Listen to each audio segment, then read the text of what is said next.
You're listening to a Rock Candy podcast. Hi, my name is Stephen Long, and I host a show here on Rock Candy called Sacred Tension. It's about the spiritual discipline of asking questions. If you find yourself uncomfortable in your faith, or if you find yourself caught between modern science and ancient religion, or if you're curious about the journeys of others who are sorting out faith and doubt, Sacred Tension is a place where nothing is off limits. You will find conversations with pastors, cult experts, spiritual leaders, and skeptics, all discussing the ways we navigate the faiths we were given. Find Sacred Tension right here on Rock Candy and wherever you listen to podcasts.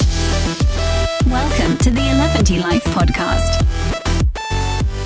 What's up, everybody? Welcome to this week's episode of Eleventylife. I'm so glad that you're here. I've got some really quick news for you, and then we're going to get right into the episode because today is a really great one with the lovely Qwinn. First of all, a huge thank you to everyone who is going and streaming our brand new single, Macros, that came out just a few weeks ago. Thank you so much for such a great, kind, warm, and friendly response to that. It's one of my favorite songs. I don't know why it did not end up on the Gloom and Bloom album. I think it was just like a timing issue, but I'm really happy to have it out there now, and I really appreciate you guys taking the time to go listen to it and like it and add it to your road trip playlists for this upcoming summer. For those of you who have not been in the know recently, we have a brand new batch of old school Save the Unicorn t-shirts available right now in the Rock Candy Recordings online store. I hope that you are able to snag one before they are gone forever. As always, huge hugs and high fives to everybody on the Eleventylife Facebook group and the Eleventylife Discord server. You guys are absolutely incredible. I really, really love all the questions that you've been asking in the AMA section and all of the super funny memes that you've been sharing and little stories and anecdotes. It makes me really happy to be able to get a tiny glimpse into people's lives. On today's Eleventylife, we have the lovely, talented Qwinn. She is a pop artist from Canada,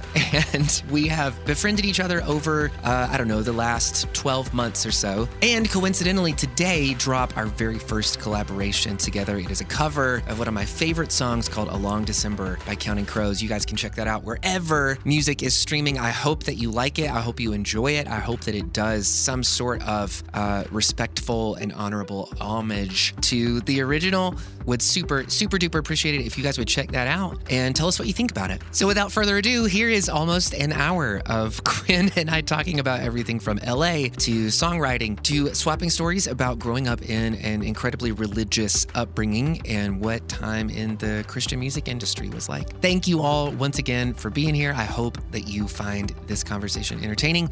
And here we go, my conversation with Qwinn.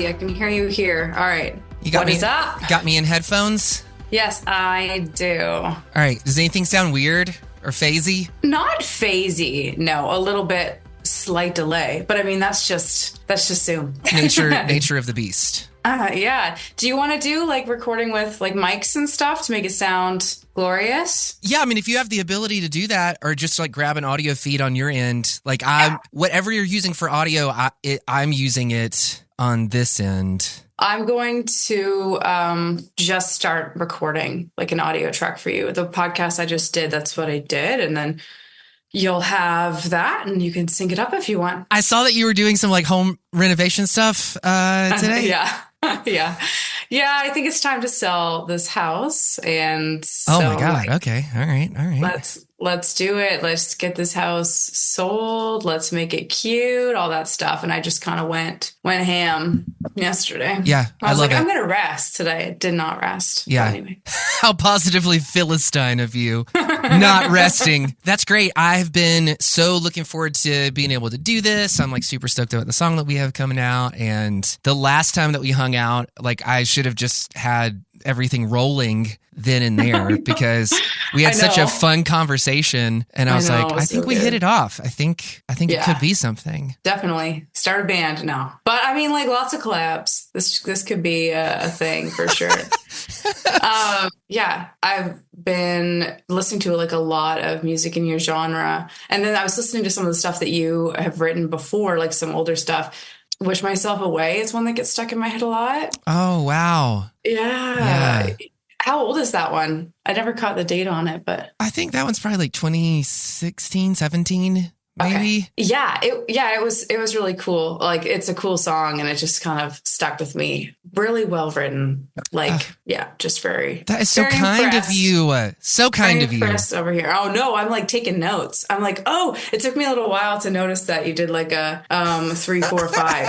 Like you did a little count in the first. I was like, hey, I got it after like 10 listens or something. Yeah. Like, oh damn. That's awesome. I feel like if there's any lesson to take away from any of the stuff that I'm doing, it's just like, hey, just be insecure publicly, right? Yeah, like, yes, yeah. Start doing that. Vulnerable, being vulnerable for people, I think is what really works, right? Yeah. With art anyway, because that's like, I feel seen, that sort of thing. I'm gonna just set up my mic right now. Yeah. And then I think we're good. No, I don't want to hear myself. It's like doubling. Okay. Yeah. So what do you want to talk about? Like, what do you want to, just like the same conversation, basically? Yeah, but just play the tape again. I mean, Jesus Christ. Honestly, right? Just play the tape. No, it was great. I've got a couple things that I want to catch up with you about, and I guess we'll try to make it as interesting as we can for anybody like listening in, figure out what that's all about. But you recently had like this exploratory encounter with Los Angeles, right? I did. Yeah, okay. It was really cool. Yeah, I want to hear all about that. Yeah, we can definitely talk about that. Yeah. Do you want to like just start anytime, or have you already started in your head? Everything's always started. Okay, gotcha. So I hit start on my end just now, just so you know, you'll have like better mic from here on out. But yeah, the LA thing was like kind of changed my life enough that like I kind of knew it was going to, so I scheduled getting like a tattoo while I was there, just to be like, I was like, I'm getting a tattoo because I don't want to get like stuck in this mindset of like, I can't go there. I can't do these things. I can't like, we can, especially like on the East Coast of Canada, I could be very like, oh, no one knows about us. Yeah. Like we don't have a lot, and kind of be very negative, skewed. And like, I just am trying not to get like caught into that sort of thinking, because I can definitely get like that. So yeah, LA was, man, so good. I can't wait to go back. I'm just like, all right, let's go. When am I going back? You know? Here's one thing that I like about you, and I can't tell if it's just like part of your chaos or part of your magic or both, that you decided like before you even went on the trip, you're like, I'm getting a tat. This is going to be a life-altering experience for me, no matter what happens, and the tattoo will manifest. It's going to happen.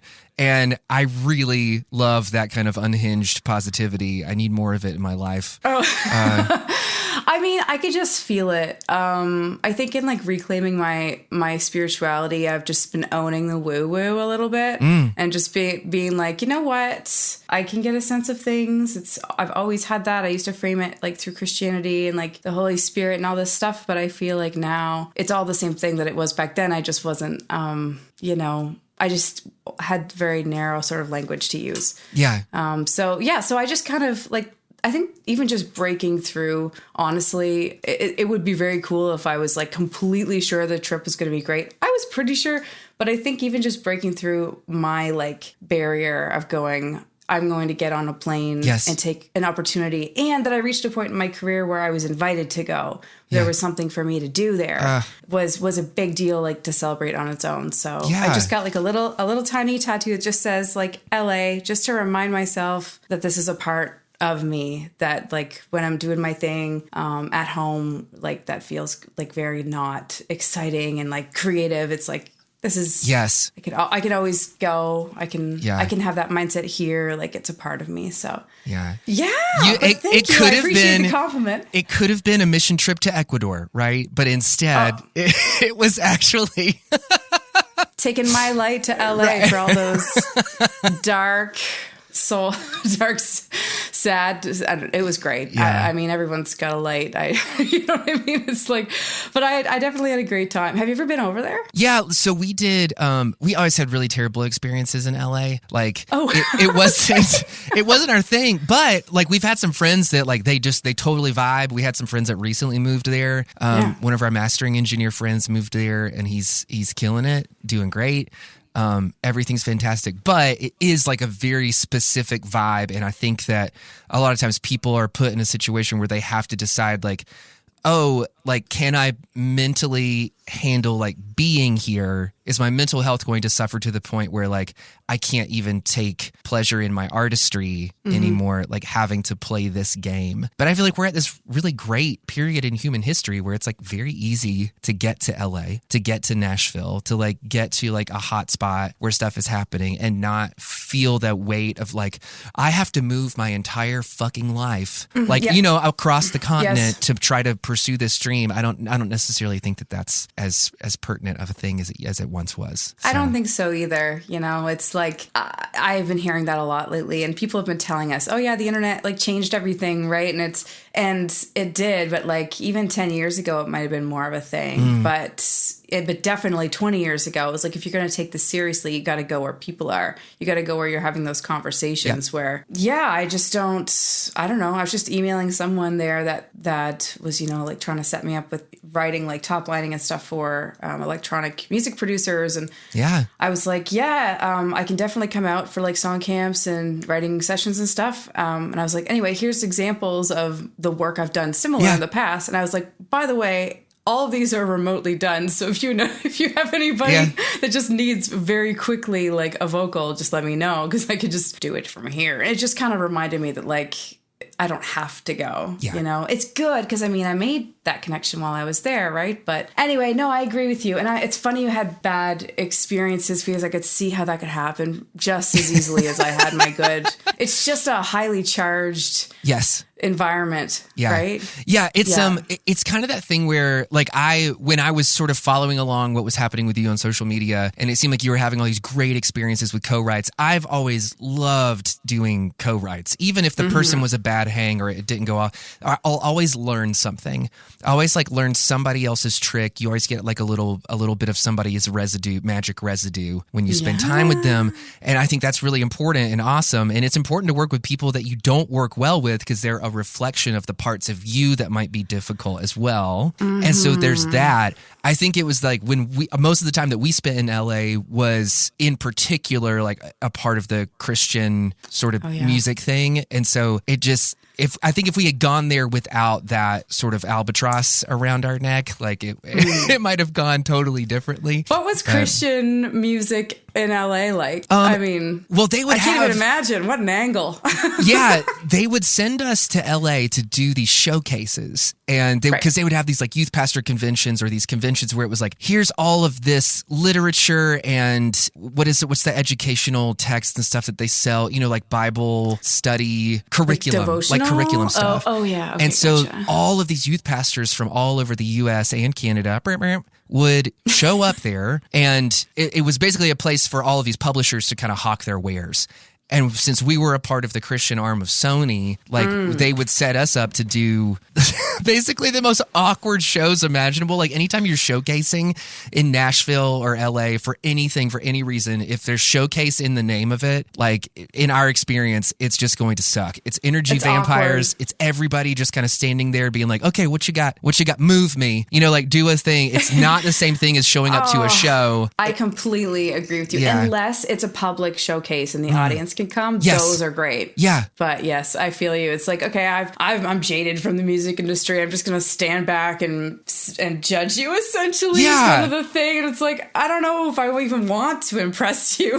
Because you became an artist to entertain, right? To like share something with a crowd of people. You didn't become an artist to like try to impress some suit, you know, at a record company. It's just, it's a totally different vibe. So, and there's some people that do it really well and they can put it on and they can spin it, and that's awesome. awesome. Good for them. We were never one of those people. Like, we were just like, okay, well, let's get even crazier. Let's make even more inappropriate jokes. Let's like set as many things on fire as we can because we don't feel in control of this situation. Right. So yeah, it's probably which is a great way to get yourself kicked out of a Christian showcase. Of course. Yeah. Did you ever get in trouble for being edgy? I remember us getting in trouble for a lot of things. At that one in particular, I feel like there's a lot of anxiety around that memory, but I don't necessarily remember what it was. Like something happening off stage. I think maybe something that I said to like a youth pastor or like some religious joke that I made from stage. And then I think we got a call from somebody at the label like the next day, and they were like, "The hell are you doing?" Right. The heck. The heck are you doing out there? You're supposed to be spreading the gospel. And I was like, we're not though. Just straight up, we're not doing that. In that song that introduced me to you guys way back, Love in Your Arms, that's the one. Oh, yeah. That's the name of it, right? Yeah. I remember feeling seen even when I first heard it by you saying something like, religion can be so overrated. Oh, yeah. The line, and even as a Christian, you were feeling that way. And and this whole song is actually, from what I understand, tell me if you remember, but the whole song is kind of like, I don't know if I can believe in this. I'm really struggling. But then God showed up and helped me like get through it. And I recognize that formula, and I recognize that I've written those songs. Was that kind of what it was for you back then? Like, did you know even back then that you were feeling like, I don't fit here, like, I can't justify this? I think we were just constantly, especially writing those kinds of songs, we're doing our best to like call bullshit, right? On anything that we felt like didn't hold water, on any belief or idea that we felt like didn't hold water. And that song in particular, like it does have this whole like, we're just trying to get free sort of thing. And even at the time, I didn't really I just knew that was like the direction to head in. I want freedom from something. And the way that I'm interfacing with pursuing that freedom is my ideas about who I believe Christ is. And then as I've gotten older, as I've pursued truth more, like a lot of those things, in the same way that like trees grow naturally, things grow naturally, evolve, they shed things. Like I shed all of that. Like it's still it's still a part of who I am. It's still like, if there's something to call bullshit on, I really need to do it because none of us are safe until we're all on the same page. Like maybe that's my own trauma, like kind of coming through, but I'm like, none of us can be safe if there is the wool pulled over any of our eyes, right? Because we'll be beholden to something that can control us, and we can't allow that to happen. We have to have more self-respect than that. Yeah, I remember feeling that urgency as well to kind of correct things through my songs, like things that felt wrong about church. I wrote a song called Laodicea, as in like the Laodicean church in the book of Revelation. That's such a deep dive. It's great. My first album, I had this song like, oh my God, in retrospect, it's horrifying, but I was like, Laodicea, do you see yourself? Our king will spit us all out of his mouth. Because I was just so disgusted. Oh my God. I was disgusted with the church. That's so intense. It was, I was a little intense for them, but also my trauma was a little intense too. So it's funny you mentioned that, because I think back then I was just feeling the same kind of like, whoa, like almost like preaching to the church about the discrepancy I was seeing between what was being said and what I was seeing. And I think I tried initially to approach from the angle of like righteousness, of being like, we need to be more righteous. Like we're not being holy enough. Right. And it took literal like years, maybe even a decade, to stop thinking about like holiness as, and even still I can get caught into that, as something holy or something light is better than dark necessarily. It's like, I still think about that because I think trauma makes us split things in half, right? It makes like safe and not safe, because that's just what it does. And so that's the way of thinking. And that's like so much of evangelical Christianity just feels like trauma fueled. Because it's like, you gotta be in heaven or hell. And like, all this, like these like dichotomies, it just feels, and it's scary because they scare you. So you're actively being re-traumatized over and over. I could go on and on about it, but my theory is that there's like a trauma bond that you can have with like Christian God. And he's also a narcissist, and good luck. Yes. Oh my God. The crazy thing is, like, the more therapy that I go to, that I show up for, the more I sort of realize that I have this internal voice that I developed at a very early age. And there are many facets to it, but the loudest portion of it really is all of these ideas of God that were given to me. It is this very judgmental, authoritative, kind of absentee figure that only steps in when you're doing something wrong, that's only present for the times where you get out of line, where you step out of the sandbox, where you're coloring outside the lines. And so much of my inner dialogue is that. It's just this constant well, that could hurt. That's probably not right. Why are you not better than this? Why are you not interfacing with this in a better way? Why are you not kinder to these people? Why are you not? And it's never just enough to be me. And part of my healing has been sort of just sitting down and having that conversation with that personality. I don't want to call it a personality, but with that voice. Yes. And just sort of thank you for being here. Right. Thank you for trying to protect me. Thank you for wanting what you think is best for me. Can I have 5 minutes to myself for something different, right?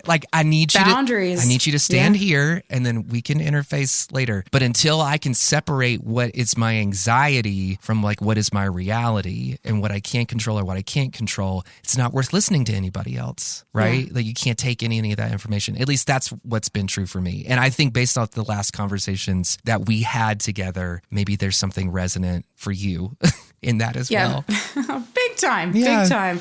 I had so much trouble with black and white thinking and kind of splitting things in half, myself included. I'm either good if I do this or I'm bad. Yeah.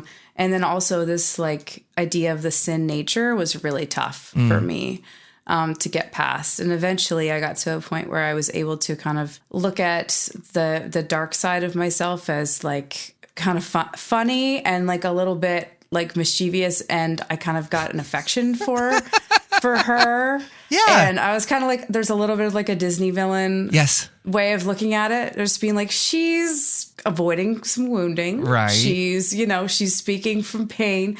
She's, but she is, she's going to get herself, she has gotten herself in some fun situations by not knowing. And part of what I get mad about, growing up with just this one way of looking at the world, is the fact that when I left Christianity, I didn't know how to be at all. Yeah. I didn't know what was kind of dark and my version of evil. And I didn't know any of those things because I just kind of went carte blanche and was just well, let's just kind of cautiously try a little bit of everything, at least in a philosophical way. Yeah. And then it's in my head, so it's safe. But even having those thoughts about well, maybe are drugs okay? What's the deal with monogamy? All these things that I had had in my head forever. And I was the shame that I had for even asking those questions, because it was just seen as so evil, deeply evil to deviate from the kind of the church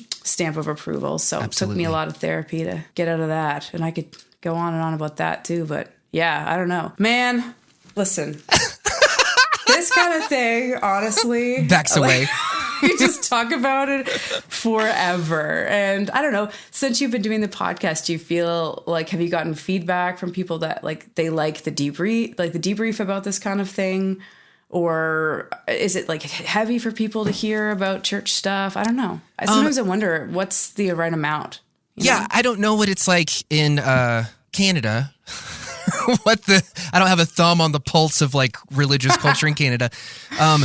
I think for us, throughout the history of the podcast and throughout working with artists and kind of being living in that world, and so many of my friends being ex-evangelical now or leaving the church, I think that it's just it's becoming this really strange thing where once you see, you can't unsee. Right. Mm-hmm. And if you have seen the other side of it, if by some grace the veil has been lifted and you kind of understand what we grew up in as Christianity to be this very restrained system, there's no going back to it. And there's no diving back in. There's no, without feeling like you are losing a part of yourself to it, without feeling like you're just building another mask to interface with this on. Yeah. And that's a really great question, because I think a lot of people listen. I'm sure that there are people out there that listen to the podcast and they're like really disappointed because they feel like we're being led astray because of that dichotomy of thought of like, if you think differently than we do, the only other reason for that, the only reason for any sort of like intellectual enlightenment, is the promise of Lucifer that you will be like God, knowing the difference between good and evil. It's the very first thing. So it's the thing that they're all afraid of. Right. Because they view the devil, Satan, within the context of, Jewish mythology as being this evil thing. And I don't necessarily know that it is. I think it's just the way things are. Yeah. You know what I mean? Like the healthiest people that I know are the ones that don't pride themselves on any one thing. They're not priding themselves on how religious they are or how moral they are. And they're always like, well, that could be me. I could make poor decisions too. I can see how in that situation, like maybe I would be a lesser, just people that are honest about how crazy and fucked up like being a human is. Like, yeah, how there are so many gray areas, and being able to sit in the discomfort of that gray without falling apart. Yes. Is I think a lot of what has to be learned. And I think it can be like a really safe space, churches, if you are like naturally avoidant person or someone who like uses denial as a coping mechanism, because you're not, someone's telling you what to believe and what to do, and it can help you avoid dealing with the things that are gray and uncomfortable and trigger too much shame. And it can be really hard to just sit with your shame or with whatever it is that you're trying to avoid and go, it doesn't mean that I'm worth less. Yes. Just because I have something that feels that I don't like about myself, Yeah. It's a really, man, it takes a long time. It takes a long time to get, at least it did for me, to start to unpack just how bad like it was. On the last podcast, I talked about you can't get to heaven in a miniskirt. They were like talking about, I don't know, just how, I don't know, so many things, but just kind of how long it can take to get through some of these thoughts. And anyway, I just kind of realized that it was like in the pandemic that I last kind of undid some things just around like the patriarchal view that I had on the world, especially around music production. It's like a man just understands production better than me, like really weird thinking. Yeah. Just given my like skill set and everything I've done in my life, it was just weird. But I had that like, well, I was like taught to be codependent essentially. And be like, well, I don't know. What do you think? Like that kind of thing. Because like that was literally what it was required of me growing up. They're teaching us as kids that like that part of your purpose in life, that what pleases God is to always be subservient to the power of males, right? Yes. Like constantly. And that's hammered into you from like when you're a child and know nothing about the world. They fill your head with these ideas that like that the most that you could ever hope for in life is to find yourself in service to a godly man. And I don't know. I felt sick to my stomach when it left my mouth. It just feels so gross, and I can't imagine looking at my daughter and ever saying anything like that to her, or like how damaging of a thing that would be to her to believe that, or to live with the yoke of that cultural expectation or belief around it. I want her to like see who she can be. I want her to like kick down every door, to try as many things as possible, and to never feel like the most she could ever hope for out of life is simply being an accessory. Right. That fucking sucks. Second to like go through the man, like all that stuff. And actually, I've been asking guys lately in my life, like, what did that feel like for you? Like, how does that still affect you now? And even outside of the church, like patriarchy, that whole way of looking at things, like, people are like, it's privilege, but I kind of feel like it has not been good for men either, to have that kind of pressure on themselves to be, to like be that dude, the provider, angry, funny, or flat kind of emotional person. Yeah. That's always fine, right? I just don't know how healthy that's been. I don't know. What's it been like for you to like start thinking about this stuff? It was like explained to me that like you always need to be just and that you always need to be like honorable in your decisions, but that like if your partner or your wife like disagrees with you, like it's also your responsibility to like maintain the integrity of the home. And nobody knows what that means until you're like actually married. You know what I mean? Right. So I've been thinking about this since I was, 8 years old, that like this is the information that you get. And I remember having a conversation with my wife, Jessica, like when we first got married, because we were both still still a part of Christendom, I would say, like when we first got married. And this somehow came up and I was like, I don't feel like these beliefs honor you. I'm not here to like make the decision on everything and be the final say. I was like, we make the decision as a unit. If it happens in any other way, it's dishonoring to you. If we come up against something that like we disagree about, we can figure it out like normal people. There doesn't have to be this like full stop that like, but I am ordained by God and what I say matters. Fuck that. There's no basis for any of that. Like that's not how healthy relationships work in the world. And it takes a massive amount of cognitive dissonance to have those kinds of like aspects to your relationship and expect them to withstand 30 years of marriage or whatever. I don't know. Yeah, exactly. So yeah, no, I know what you mean. Yeah, it was the same for us. We were just kind of like, yeah, we're just not going to apply that part, right? Yeah, no, we're not going to do that. It was just, even then, just kind of feeling like outside of the, I don't know, just outside of what was expected of us. Yes. So you guys deconstructed together then?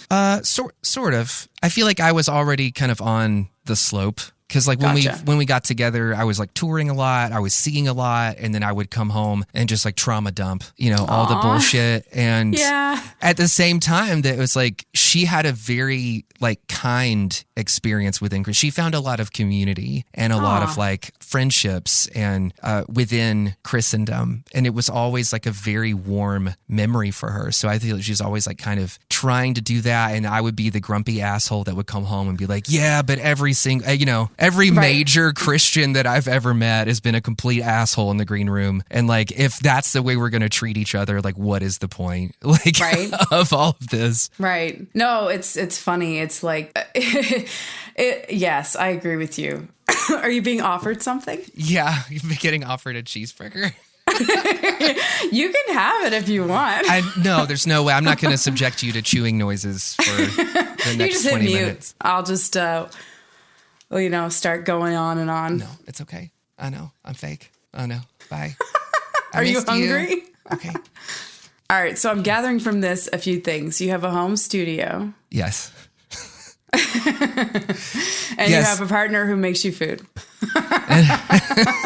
Things to come back in. Like last time that we talked, I found myself like trying to reference points in our conversation like in my head.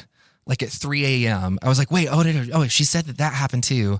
Because I was like connecting some dots about like our origin stories. And I would love for you to maybe share whatever you feel comfortable with about like your connection to Greenville, South Carolina, where we grew up. Yeah. Mm-hmm. And you grew up there? Like just outside of Greenville in a town called Lawrence. But that was like our big city. Like Greenville was our big city. Yeah. Okay. Yeah. So my connection to Greenville is that my dad went to Bob Jones University in the 80s. Yeah. And trigger warning. Good point. Yeah. Honestly. So when I was 13 or 14, we considered moving to Greenville because my dad was being offered a teaching position in the film department there. Right.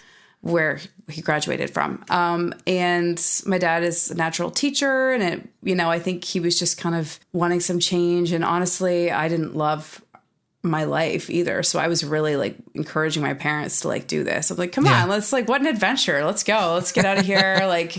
It's like, let's go down south, better weather. Like, was this whatever. From Canada? Yeah. So we were used to driving down to Florida for vacations, like once a year. So it was just like, I was like, oh, it's only 2 days of driving instead of 3, it was just the kind of mindset. So my connection was that we almost moved there. So I Spent probably like a week or so there. I do still have family in Greenville that came down like from Canada and like settled, meeting like partner like Bob Jones and stuff like that. Settled, stayed, had a bunch of kids. Hooked up the old wagon. Pretty much, yeah. Pretty much. And so we stayed with them, and then we stayed on Bob Jones' like property for a while. I met a bunch of people, went to like tried out their high school, did all the stuff. Weird. Now I look back and I'm horrified, but at the time I remember thinking I can get through all the, like, I can wear the skirts, I can deal with like the boundaries with the boys. I'm not allowed to date anyway, so whatever. But also I can't listen to any music past 1940. Oh my God. That was the hardest thing. And I was kind of glad when it fell through and we all decided not to go, because I was like, I just don't think I could give that up, you know? Yeah. 1940 was the most modern music. Oh, the stuff that they said about music at Bob Jones, like anything that was like slightly syncopated was like sexual in nature. Like, oh my God. For real, I have a book. It's like Be Careful Little Ears is what it's called. Actually, my parents have the book still. But it's all about, they describe like how certain rhythms are basically like sexual, like in their rhythms. Just like, and that's why they're great. So okay. So they were like, everything has to be hit on the first beat because otherwise it's too sexy. And I was like, you can still be sexy to that, but all right, you do whatever you got to do to tell yourself that you're safe from Satan through music, since he was a musician. And you can tell, because these are the people that are ruining songs in churches across America every Sunday, clapping on ones and threes.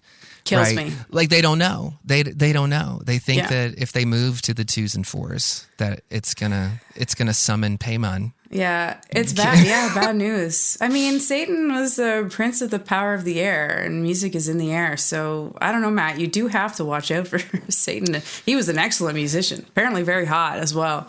That's true. There's a lot going for him. He could really woo you.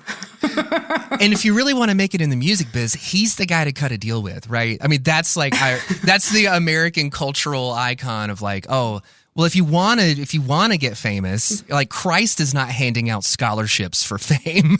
No, but go to LA, evil LA, and you're going to find lots of people who are like, just to make the triangle symbol. And now you're one of us. Anyway, so that's probably not the road you wanted me to go down with Bob Jones, but that was my connection to it. Yep. Yeah, and my dad definitely wasn't, he didn't really fit in there very well either, because he just was a natural rebel. But I feel like he felt it was valuable for him to learn to like submit while he was there, which I could argue about for sure with him. But so now he knows what it's like to be a woman. Like an ego check. In church, I think he saw it as like an opportunity for his ego to like be kind of checked, which I think is good in its own right, but I don't know that like Christian shame and like ideologies is the way to. Yeah, that is something that life just does naturally to you. Like life will keep your ego in check. You know what I mean? Like we all pay the consequences for an unchecked ego. We lose relationships, like we lose a part of ourself, like we become more and more miserable because we have these grandiose ideas about like who we are, what we're owed, what we deserve. And like life will teach us those things.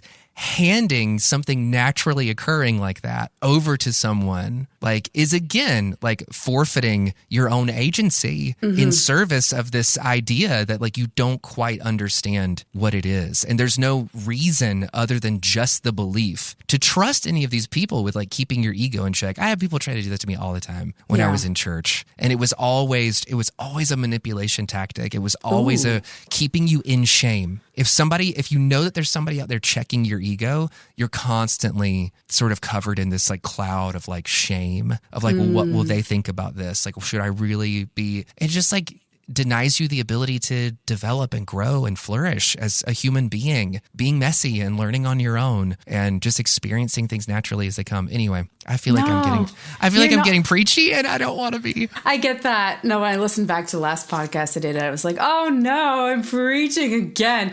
But it's like, it can be so nice just to feel like you can speak at all. Yes. after that life, you know, to be like, because it kind of feels like they held all the cards and all the power, especially when you leave and then you realize that you don't have all those social supports that you had before. Yes. And you have to figure out what you believe about spiritual things on your own. It's like, it can feel like you're kind of like sticking it to the man a little bit. And it can be really hard, man. I don't know. A lot of grief. I think that was something we talked about too, is that I felt like still like it can freshly come up for me, like this stuff. And I think you were saying that you don't feel like it's as fresh for you, but maybe I'm misunderstanding that because it was a few months ago we chatted. Oh, no. I mean, I kind of go through these seasons where like, you know, especially after we're done like writing a record or something. Yeah. I'm just done digging. Like I'm done picking the scab. Like I just need, because the more that I spend in it, the more I give it my attention, the more upset I become. And the more I feel like was taken from me, the more I feel like I lost for no reason. And I start to feel these like old feelings of like shame about like, wow, how did I not see through this? Like, where were the adults in the room? You know, like, why was there nobody that I could trust? Why was nobody saying like, hey, maybe we don't like treat tiny humans this way? Like maybe we don't scare the shit out of them to control them, you know, and make our lives easier, because now like we're full-fledged adults and we're like having a hard time with it. Yeah. Like, yeah, I feel you. And I think I've kind of been feeling like I'm a little bit on the other side of just the shame a bit more lately. Like things will still come up and it can take a few weeks, like after a trigger, to kind of get back to myself. But this album that I'm very slowly working on. Nice plug. Is true. Yeah.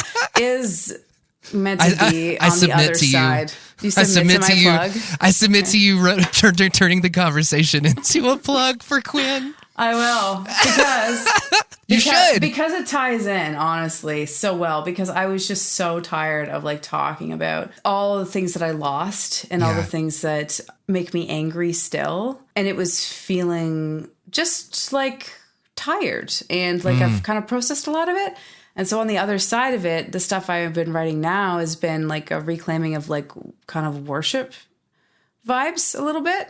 Yeah. And what it means to connect to like the divine or like love and light. And, you know, I'm revisiting my relationship with worship music. What was that? What was going on inside me? What the stuff that felt real, what was that is kind of what I'm exploring through this. Yeah. And also just writing a bunch of music where I'm calling it holy by nature, even though it might have nothing to do with spiritual things. Yeah. You know, I'm just like accepting like that whatever is sacred about music itself, you know, that it's just beautiful and insane. Where does it come from? What's going on? Like just by itself, without even having to be like talking about like a higher power or something, you know. It's like just so it's really just I'm in like a reclaiming stage of my life where I'm like, all right, talked about it lots, cool, I'll probably always write a few songs about it, but like mostly I'm like, all right, now I'm on the other side of it, what's here, you know?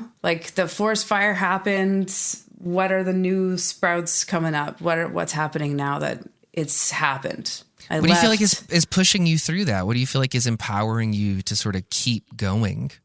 Curiosity, but you can't really be curious unless you feel safe. So honestly, it's just because I've done a lot of work on my trauma that I've been able to be curious, because it's kind of my natural state. I'm just like eternally curious about the world. And it's like, it's a very, I think I just have you know, like if you just like let your car idle, you know, and drive, it'll just push forward a little bit. That's just kind of like me with curiosity. I feel like if no one is actively pushing the brake, we're moving.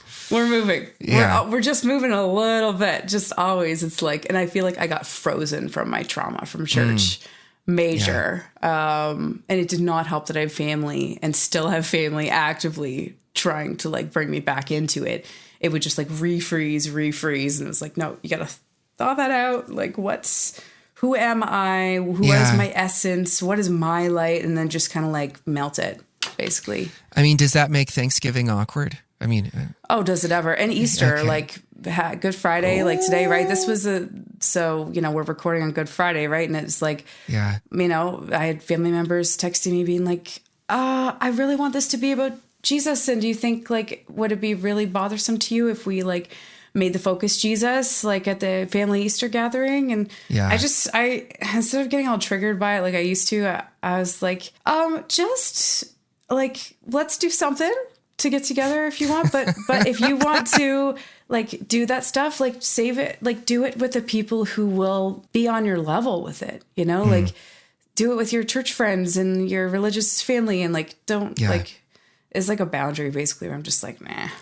You are making me feel so grateful for some friends that we have here in town, because they have some kids too, and it was like a really big deal to them. They were like, we want to do an Easter egg hunt. We want you guys to come over for dinner, and we're going to like decorate Easter eggs. And it turned into this really fun sort of like reclaiming, because like Easter historically, at least for me, and especially growing up, it was so heavy. And like, yes, we got to go like look for Easter eggs, and that was great, but the candy was mid. And like, you were never the kid that found $5 in the Easter egg. It was always like the kid who was an asshole to everyone. It was like pushing people out of the way. And just like being able to sit around and laugh and write funny things on the Easter eggs, like Jesus never vaped. And fertility rocks, and like just all kinds of, just like, I don't know, just reclaiming it as like, we can just have fun. It doesn't have to be like, there's more meaning in deciding that none of it has any than there is in trying to superimpose all of this like heavy sort of pomp and circumstance around it. Like, just allow yourself to just be here and chase after Easter eggs. It's dumb as shit anyway. It is, like, like, let's just have fun. It can totally be fun. Like reclaiming like Christmas time, Easter. It's been such an unexpected joy, I find, to be like, oh, I kind of was like, oh, well, I guess those holidays are done for me, whatever. I don't really care. They're annoying. And then when you start to do something that feels like a nice tradition for you, that feels safe for you and authentic to you, it can be just like so beautiful, especially with kids, right? It's like, our family does this, and it's very nice to be able to teach that to someone, to be like, this is kind of, you don't have to, I've got my son, he will take my Palo Santo stick. I trust him with it. And if I just feel weird, or someone's been in the house, it doesn't feel great, I'll just be like, all right, let's go like around and cleanse the house. And he goes, Ken's? And he like holds it. And I was like, do you want to cleanse anything? And he just like took it and like cleansed his Cozy Coupe Fisher Price car. Like, that's what he chose to like cleanse. And he does love, like, he doesn't like stuff on his hands. Like, he understands the idea of like cleaning something to be like, this is mine. And even if it means nothing and it's literally just a scent going through the air, mentally it means like, I'm claiming my space back. This is mine. Like, I want it. I set this intention for my home. And if that's all that it is, then that's still really important for like mental health, right? To be like, it's mine. I have authority over my house. I'm not going to let someone take my power away again. Like, that's a big one for me, because I just felt like there was so much power taken from me most of the first half of my life, essentially. So anyway. Do you have it all back? Do I have it all back? Mostly, I'd say. I still give it away randomly without knowing, by being like, I don't know, like, do you think so? Like, that sort of... I don't know. I'm dumb. I don't know. Like, that kind of like making yourself small, a lot of women can relate to, or just people pleasers in general can relate to. But it's like literally like, they don't give them that. They don't want that. Just feel what you feel. Yes. It's very hard though. It's crazy how the burden that puts on people.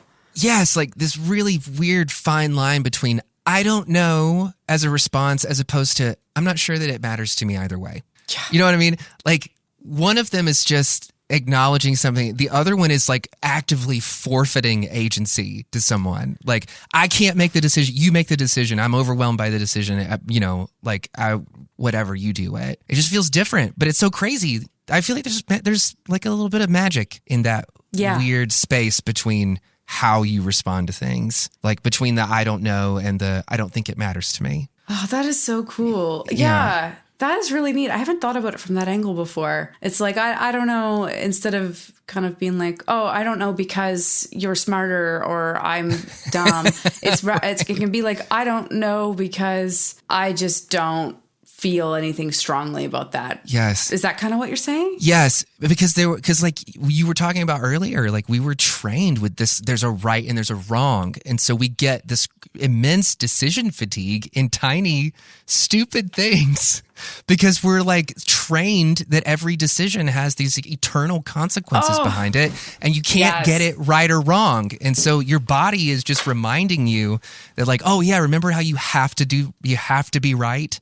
How every decision has way too much weight on it. And so we just like shut down. And so we forfeit our agency again.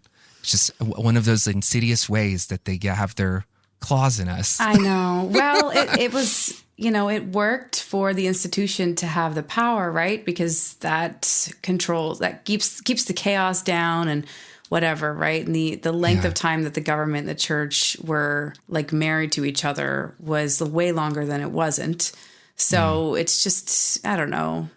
It helped me a lot recently to learn about the origins of like evangelical and Catholic Christianity, essentially, but from a secular point of view, not like Martin Luther with like how awesome he was and that sort of thing. It was like, it was cool to think about like, all right, like the Roman Empire, to be very TikTok-y, but like, okay, think about the Roman Empire for a second and then think about, how Christianity started. And apparently it was like the people who believed in Jesus right after were a really fringe extremist group, which we understood to be like the amazing people of Acts. But the history books all say that essentially it was kind of like, they were kind of like a little bit culty, a little bit like hippie culty.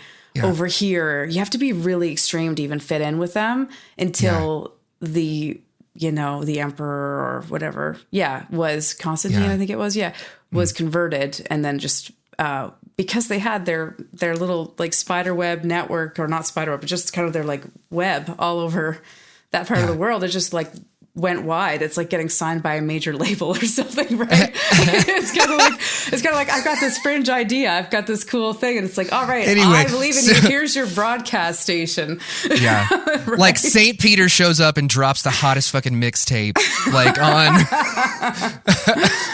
And there's some cool Bible theories. times. Like, have you heard the theory about like that Paul was like an LGBTQ plus person, and that might be part of why he like was so like hard on himself and was single? And like a friend of mine's talked to me about this a little bit, and I'm like, what? It wouldn't surprise me. It wouldn't surprise me. Paul, when I was a kid, like reading the Bible and like all these stories of Paul, he kind of sounds like a Larry David, right?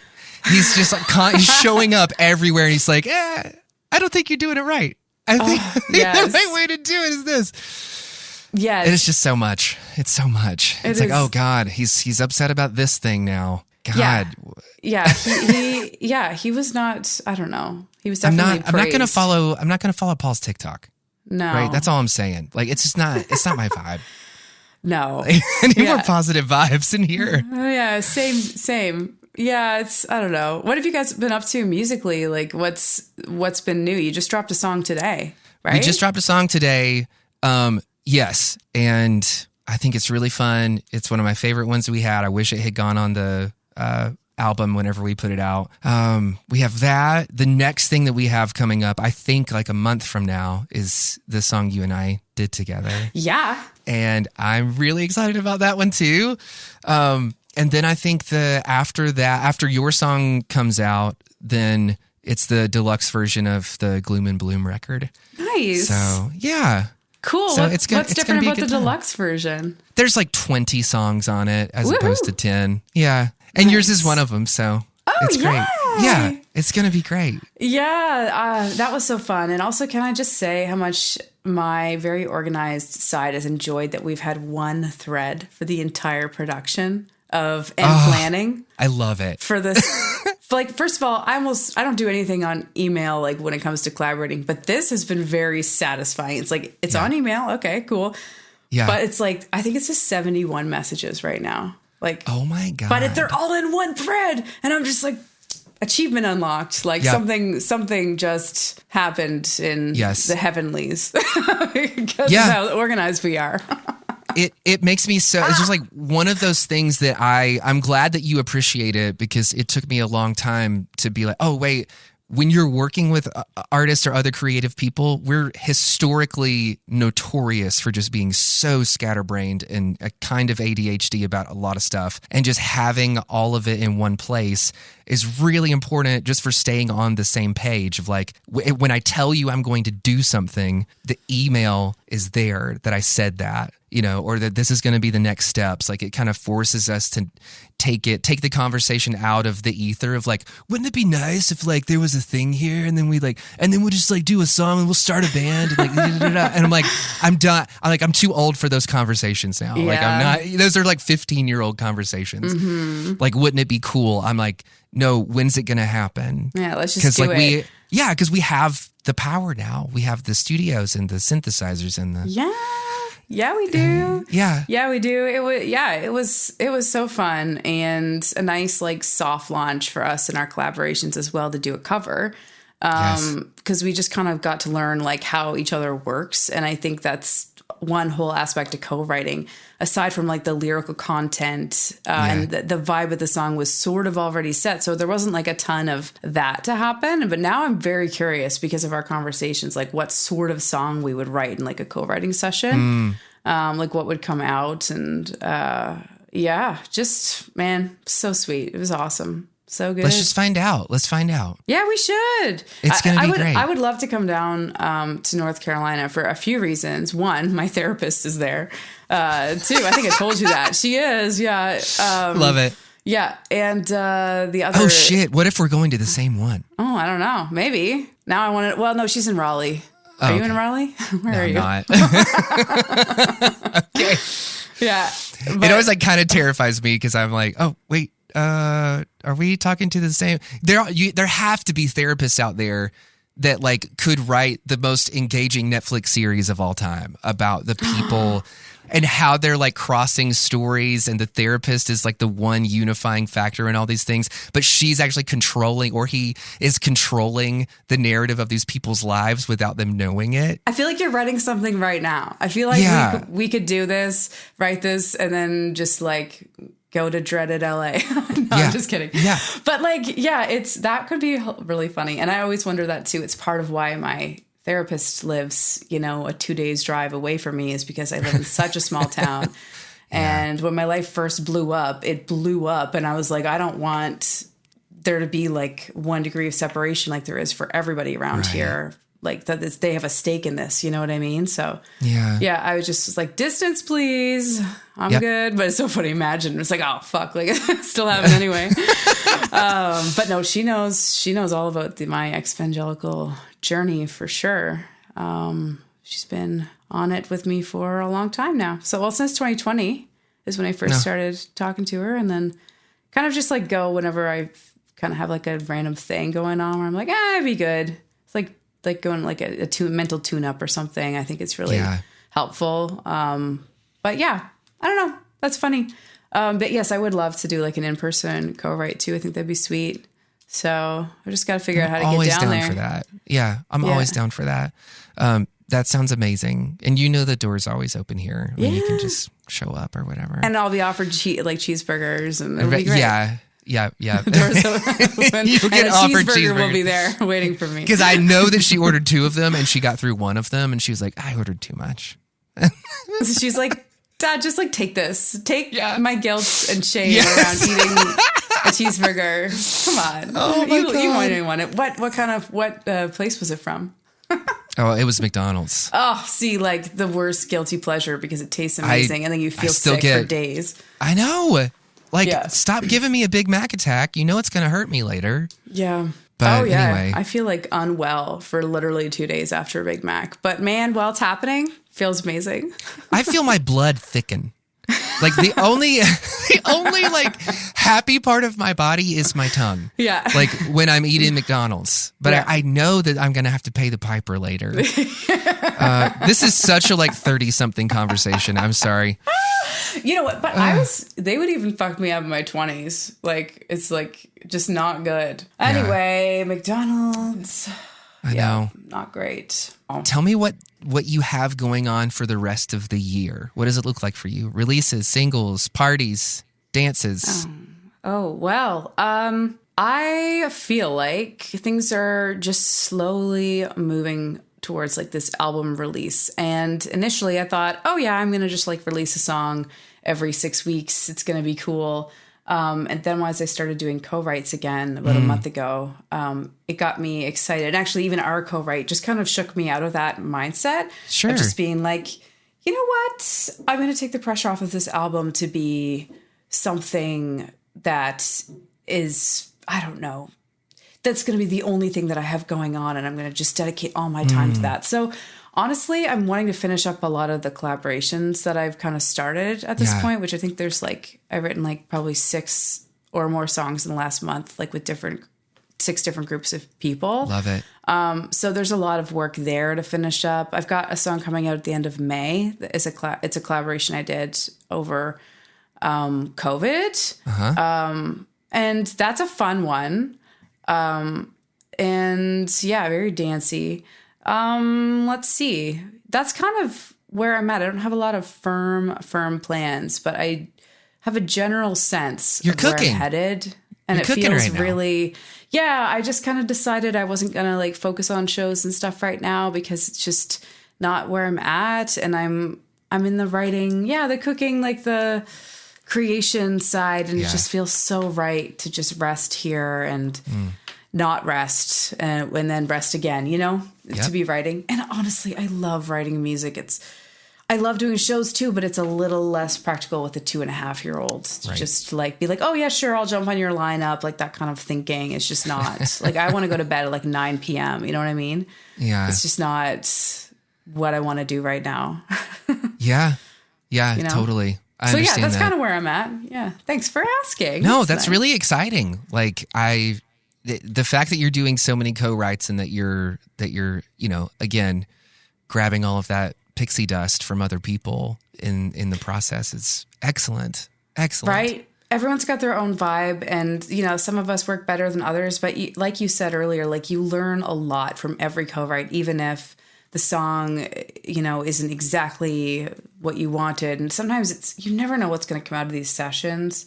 Yeah. Even the sessions where you're like spinning your wheels for a while and then something happens and it unlocks a bunch of stuff and then everybody gets that like music high. It's like, that's what I love about this.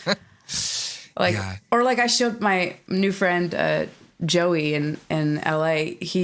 I was like, hey, this is what I want my album to sound and feel like. And he was like, is it kind of like this? And he like played me like some music on his Spotify. And I like just got chills. Like, first of all, I felt so seen and heard for him to be like this and be like, exactly like that. Like, and then just to be like, I told him, I was like, I'm getting that feeling. Like why I love music. Right. It's like, and I'm like, all right, this is what I do it for. Yes. I do it for that feeling. I know. So I'm having a lot of that lately and it just feels so good. And also just that feeling of community is amazing. Especially when you come from such a like a community, a wound around community as I have. Yeah. Feeling of like just to be at this place where I feel like I can trust people again and be vulnerable. And that's taken a lot of time to get to that point because I was just, I think Christianity can kind of overexpose you because you're like, you're told that you're supposed to like confess everything to each other and like, like that, like campfire, let's tell our testimonies, but like, let's like overshare our things that we feel guilty about. It's not safe. It's this feeling of like, I don't know where the line is. I don't know how to keep information to myself if it feels like my information and I don't know what to do. So I've just learned a lot of that stuff and it's been really, I've been the other side of it lately. It's like, oh, thank God, finally. That has to be like such a freeing experience for you. I remember like those like campfire moments that you're mentioning. Yes. Oh my God. I had the most fucked up like thoughts as a kid. Like you would be around a campfire, somebody's like giving a testimony, and it was always like a guest speaker or something that would come in. Right. And I remember having this thought that I was like, I hope one day I accidentally take a drug so that I can add it to my testimony. Because the people that had the best testimonies were the ones that were like, yeah, I used to do drugs too. Right. And, right. And you're like, oh, that's so intense. Wow. Like, what a scary thing. Yeah. I was like, they were I totally hope off the rails. Like drugs are evil. Like I need to have some experience to be saved from. Like because it just this feels too easy for me right now. It's like, well, I got saved when I was 5. That was always my testimony. Yeah. But then you have to like confess all the times that like you kind of wavered afterwards just to get anything worth hearing. God. Yeah. I kind of doubted things. I wasn't walking with the Lord very closely. Yeah. But then I had a snack pack and I felt so much closer to Christ. It's amazing how when you're a kid, like just a Capri Sun will put you back in the graces of our Heavenly Father. Honestly, humans in some ways just aren't that complicated in some ways, right? It's like that's like a small version of like just the truth. It's like there's just some things that we as like the plants, like animals, just need. Yes, yeah. Like you were far from God, or you had low blood sugar. Like, it's were you one just or the other. hangry? Yeah. Yeah. Oh, that's awesome. so funny. But anyway, that's kind of what's going on, and we'll write more though. People can expect that something sort of like this conversation in a song form. I wonder if it'll be in a minor or a major key. Or switch back and forth. You know me, both. We're I'm not going to choose. We're going to do both. We're doing both. We're doing both. Yeah. Two desserts. I really enjoy the warmth in your production style. And I relate it to a little bit of just the kind of roots, the similar roots that we have of just this like love for like being held by music or something. I don't know. Do you feel like that's true? Oh my just like God. music being like that safe, like, oh, like God will hold you through the worship song. Like just that kind of, tell me if I'm way off, but it kind of feels like you kept that and you just didn't, you were like, yeah, that's not, Christians don't own warmth in music. Christians don't own like any kind of like I feel genuine positivity, You just revealed to me that like my obsession with vintage analog synthesizers is really just a mother wound that I'm trying to come to terms with. And I'm creating artificial warmth.